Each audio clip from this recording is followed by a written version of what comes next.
Hi, my name is Cody Marchand. I'm 22. I'm a college level member from this in Washington. I'm proud to say I'm from the state of Washington because Washington's technically one of the first states to actually make it legal for homosexuals, not only gay or lesbian, transgender too, to get married legally and with the benefits. And today is February 25th, 2012, and I am proud to say that I am gay. At the young age, I've experienced a lot. I was raised around a lot of masculine men. My uncles were raised to be the caregivers and for their family and bring home the bacon, work hard, hunt, fish, do everything that Native American men usually do and protect their children and women. I did have that lack of a father figure for a few years due to my parents splitting up when I was younger, but eventually my dad came back in my life and I love him and I love my mom too. Um, at around the age of 11, 12, just like every other guy, I started getting curious about the other sex. So I ended up being with a girl when I was 13, and I couldn't really compare it because it's my first time with any sex. Around the age of 15 is when I experienced my first guy on guy. Um, wasn't really, couldn't really compare it either, and I didn't really know who I was attracted to, men, women, didn't matter. Um, I went all the way to high school, to my sophomore year, before I actually came out to my friends. I've talked about girls before, but then I just started talking about guys. They weren't really surprised because if you knew me when I was younger, I pretty much didn't really hide it. And rumor spreads around and everything, and next thing you know, the whole school knows. I was bullied. I was pushed against lockers. I was literally booed during. Um, I was running for class treasurer for the whole school, or I guess treasurer for the school committee, whatever you want to call it. I was booed. Um, it made me create a little stutter during public speeches, but happy to say that those people actually left. The bullies and everything, they left school, and I was finally one of the older ones in school, and people understood that. They didn't care. Some people did look at me kind of crazy because we did have Mormons in our school, but they realized that nothing was wrong with it. We talked. We didn't really hang out in groups, but we talked. Um, there were some students who went to school there that during our younger years we went to different schools and they didn't know I knew their parents because they were subbing or teaching at my school. So we ended up talking and becoming good friends. Um, around the end of my junior year, I had my first boyfriend. Well, if you want to call him that, I don't know. But he ended up stopped talking to me because what his parents talked about, like being conservative and being Christian and everything. I was told my life wasn't worth it. That I was just a effing faggot and never talk to him again. I'm going to hell, etc. And then I had another boyfriend who was in the closet, and his friends found out, and next thing you know, I'm being harassed at school, and he stopped talking to me, and it made me kind of just fall off the deep end because that's around the era when our kind, homosexuals, started getting beat, taunted, tortured. You see things on the news because of it. So I kind of thought my life was worthless. I did attempt, well, I slipped into depression. I started slowly cutting myself. I would do it during class. No one could tell. I would grow my thumbnail to a nice point. I'd cut it to a point too.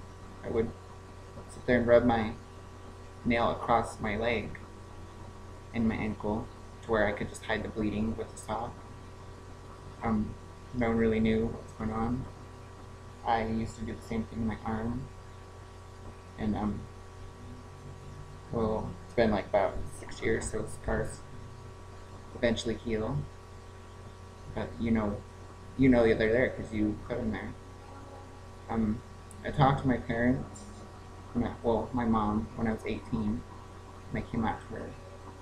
She was happy. She was finally realized that I was happy because I came out to her. And I know it might be wrong to boast about my welcoming, because there's people out there who don't have the same privileges as I did. I was welcomed into her arms and my aunt's arms. I told my father when I was surrounded by my siblings, because they knew. I told them. My younger, older siblings. I told them before we went hunting, and then we ended up talking about it, and then I told my dad, well, I don't like girls. I like guys. I like guys for a while now. And every day since then, he's never ever not showed me when we ran into each other that he doesn't love me. He hugs me, tells me he loves me, never lets me forget. I really wish that there were a lot of parents like my parents and my grandparents. But I was told by my aunts and uncles and my mom that my great grandma, first time she held me, told me I was special and I was going to be someone to make her love, someone important. And I really hope that's true. And I hope I can stand on my own 2 feet into the public, where I am important, where people won't judge me for who I am anymore. These days I have friends, straight, gay, lesbian, bisexual, and they accept me for who I am. But there's always those group of friends who you're gonna have that don't really understand you. They'll talk about they'll forget you're gay. And next thing you know, like, everyone's been hearing it, seeing commercials and everything, the ones where some straight people don't know who's gay and they just start talking about, oh, that's so gay, that's so gay. Well, I just come up to them, I was like, no, because that's only something a straight person would do. A gay person wouldn't do that to me because they know how bad it's been for them. Or how I surround myself with friends who ain't afraid to kiss one another when they're intoxicated, or tell each other they love each other. And even when they're sober, they make sure they know they love each other, because in our community, it's hard being young, because some stereotypes are right. We, as Native Americans on reservations, we're surrounded by a lot of drinking. And it's hard to overcome those stereotypes in the world outside our boundaries. But we do it. We do it. We make sure we're there for one another. We never hurt one another. Because we know that if we do that, it will get better. And for those who feel alone, never feel alone. Because there's people like me and you all over. There's people hiding. There's people out there in the open. And when you just stand up and look at yourself in the mirror and tell yourself, I'm happy. That's how it starts first. You need to tell yourself you're happy. Because if you can't tell yourself you're happy, it's going to be harder for other people to be happy for you. Because acceptance is the first step. No matter what people tell you. People can hate on you. They can call you a faggot, a lesbian, a dyke, whatever. But don't let them know that it hurts you. You just look at them and you say, yeah, I'm a faggot, I'm a queer, and I like guys. Or I'm a dyke, I'm a lesbian, and I like girls. Or even if you're transgender, tell them, well, hey, I got the best of both worlds. Because you're accepted and loved. If not in their community, your own community. And if you ever need someone to talk to, I'm I'm here. Just go ahead and send me a message at my YouTube page and we can talk. Don't matter. Like I said, I live in a real rural community where we actually didn't get cell service until at least 2001. So that's pretty rural around here. But just want to let everyone you know that's watching this, you're special. You have people who care for you, and never, never try to attempt what I attempted. Because after hearing how much I was accepted, that it hurt me, but I still remember everything that I've repressed. Be called faggot, queer, a little girl, a little bitch, doesn't matter. 'Cause, hey, I get the best of both worlds. I have straight friends, gay friends, and I accept those who are outcasts because I'm an outcast.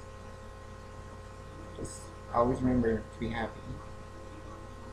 And that's pretty much I could say because it does get better. Look beyond all those hate barriers. Remember that there is a rainbow on the other side, and you're welcome in that rainbow anytime. See you guys later.